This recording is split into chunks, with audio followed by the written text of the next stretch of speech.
The contract was worth more money than Muhammad Ali had ever seen in one place, $0.5 million per year.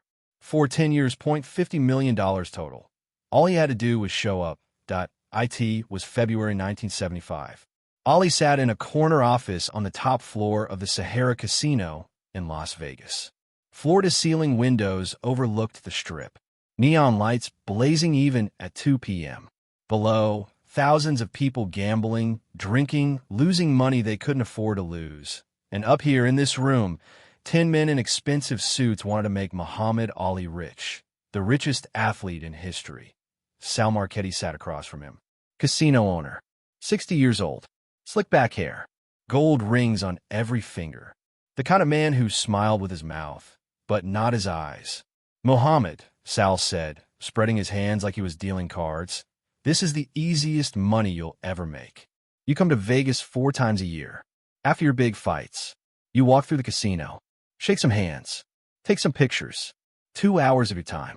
$5 million. Ali looked at the contract. 20 pages. Legal language. Numbers with a lot of zeros. Angelo Dundee stood behind him. His trainer. His friend. Angelo had seen the numbers too. Had done the math. This was more than Ali made from fighting. More than endorsements. More than everything. What's the catch? Ali asked. Sal laughed. No catch. This is Vegas, baby. We love you here. The people love you. You're the greatest. We just want you to be part of our family. Family. Ali repeated the word slowly. That's an interesting word. A lucrative word, Sal corrected. He pulled out a pen. Solid gold. Placed it on the contract. All you gotta do is sign. Right here. And you walk out of here with a check for $5 million today. Today, Muhammad. Right now. Ali didn't touch the pen. And what do I gotta do for this money? Besides show up? Nothing. That's the beauty of it. Just be Muhammad Ali. The champion. The greatest.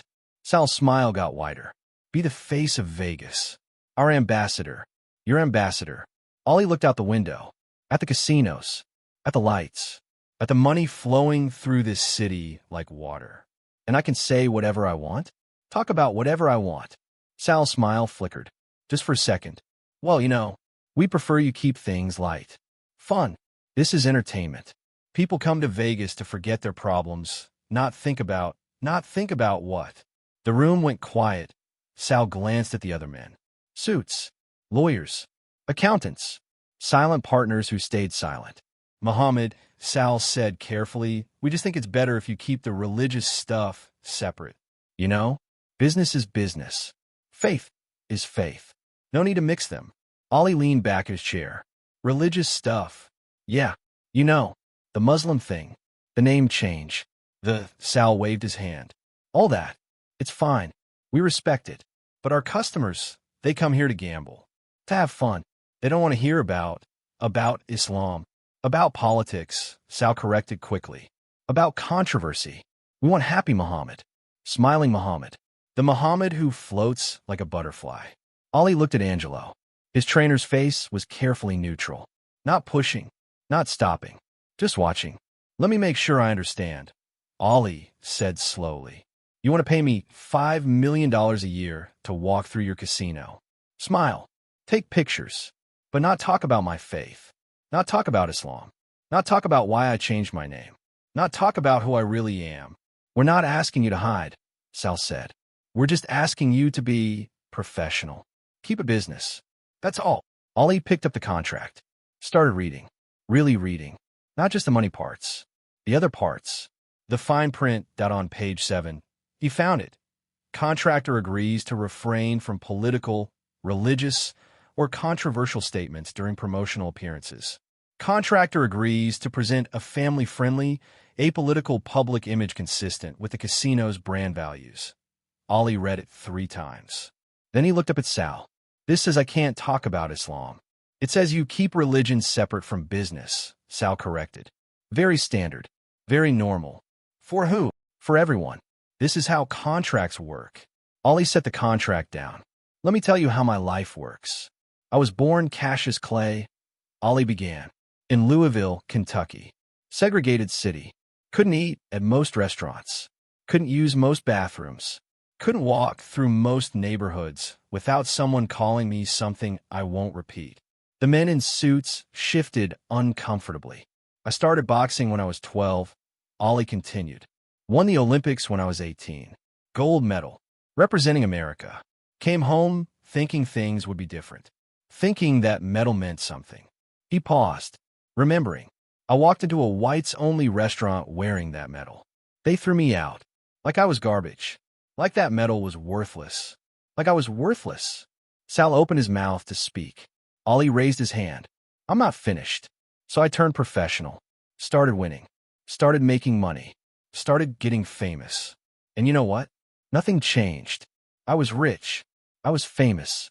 But I was still a black man in America. Still couldn't go where I wanted. Still couldn't say what I wanted.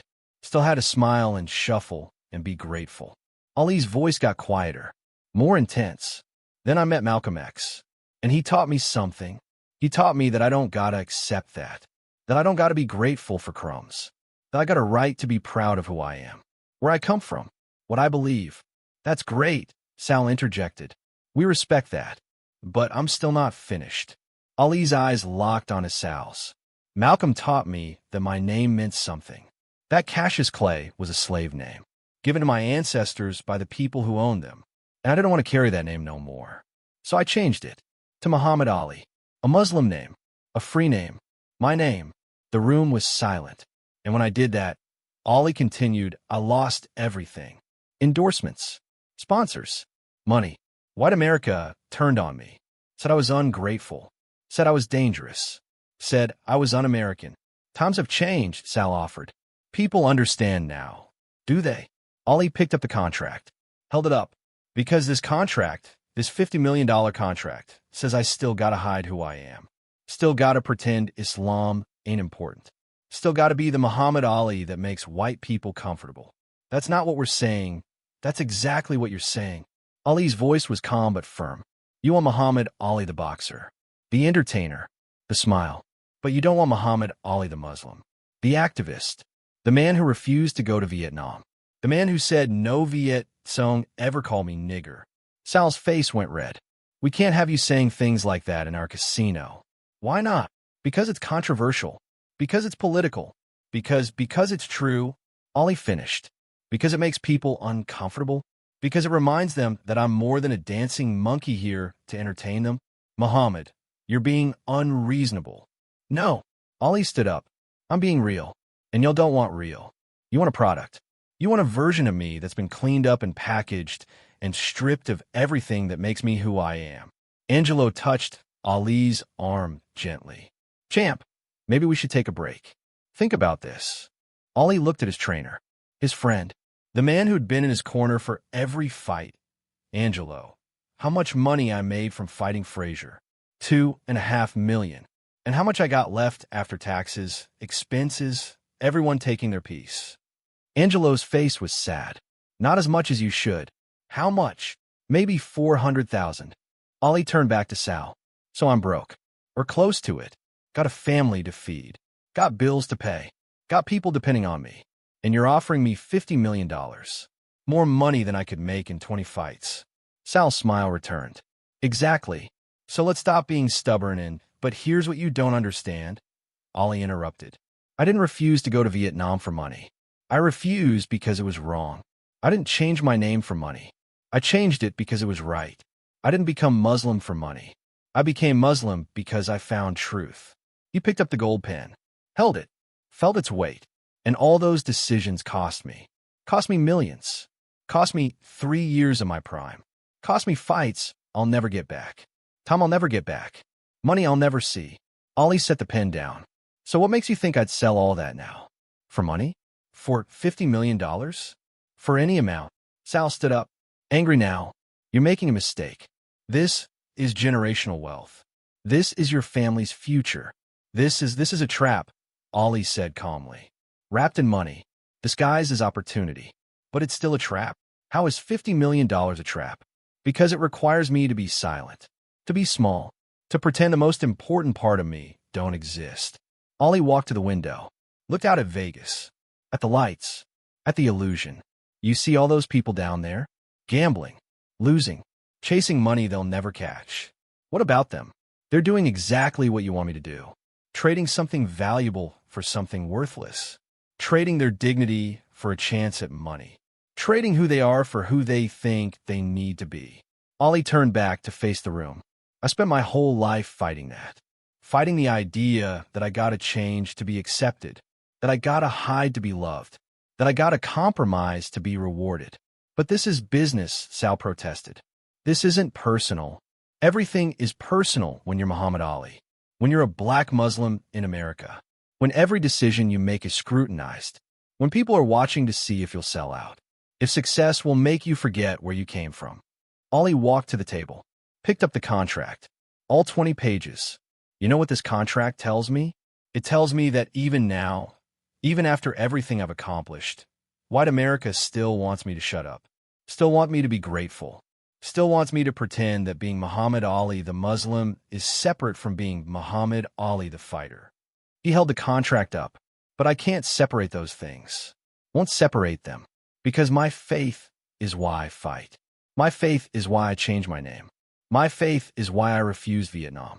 My faith is why I'm standing here, turning down $50 million. You're insane, Sal said flatly. Maybe, Ollie smiled. Or maybe I'm the only sane person in this room. Maybe choosing money over principle is the insane thing. Maybe spending your whole life chasing dollars while losing your soul is the real gamble. He walked to the door. Angelo followed. Mohammed, Sal called out. Think about your kids. Your future. This is more money than you'll ever see again. Ollie stopped, turned around. My kids don't need money as much as they need a father with integrity. They don't need wealth as much as they need an example of what it means to stand for something. They don't need $50 million as much as they need to know that some things ain't for sale. You'll regret this, Sal warned. Maybe, but I'll regret it as Muhammad Ali, not as whoever you wanted me to pretend to be. Angelo didn't say anything until they were in the elevator. Going down, away from the offer, away from $50 million. You okay? Angelo asked quietly. I'm perfect. That was a lot of money, champ. I know. Your family will be fine. We'll figure it out. We always do. Angelo was quiet for a moment. Then, you think you made the right choice. Ollie watched the numbers descending, floor by floor, getting closer to ground level, to reality, to a life without $50 million. Angelo, you remember why I started boxing. You wanted to be somebody. I wanted to be free. Ollie corrected. I wanted to not be afraid, not be controlled, not be owned. And taking that money, signing that contract, that would have been a different kind of ownership. A golden cage, but still a cage. The elevator reached the ground floor. Doors opened. They stepped into the casino. Slot machines ringing. People gambling. Dealers shuffling cards. The machinery of Vegas churning. Nobody recognized Ollie at first. He was just another person walking through. Not the ambassador. Not the face of Vegas. Just Muhammad. Then a kid saw him. Maybe 9 years old. Black kid. Holding his mother's hand. Mommy, that's Muhammad Ali. The kid ran up. Eyes wide. Starstruck. Mr. Ali, you're my hero. Can I get your autograph? Ollie knelt down. Eye level. What's your name, champ? Jamal. Jamal. That's a good strong name. Muslim name. The kid nodded proudly. You stay in school, Jamal. You read your books. You learn your faith. And don't ever let anyone tell you to be smaller than you are. Don't ever let anyone pay you to be quiet. You understand? Yes, sir. Ollie signed the autograph. Stood up. The kid ran back to his mother. Clutching the paper like it was treasure, Angelo watched the exchange. That kid's gonna remember this for the rest of his life. I hope so, Ollie said, because that's worth more than $50 million. That's worth everything. They walked toward the exit, toward the doors, toward the desert sun and the world beyond Vegas. Behind them, $50 million sat in an office. Unsigned, unclaimed, but Muhammad Ali walked out of that casino carrying something more valuable, his name, his faith, his integrity, and nobody, not for $50 million, not for any amount, could buy those from him. Not today, not ever.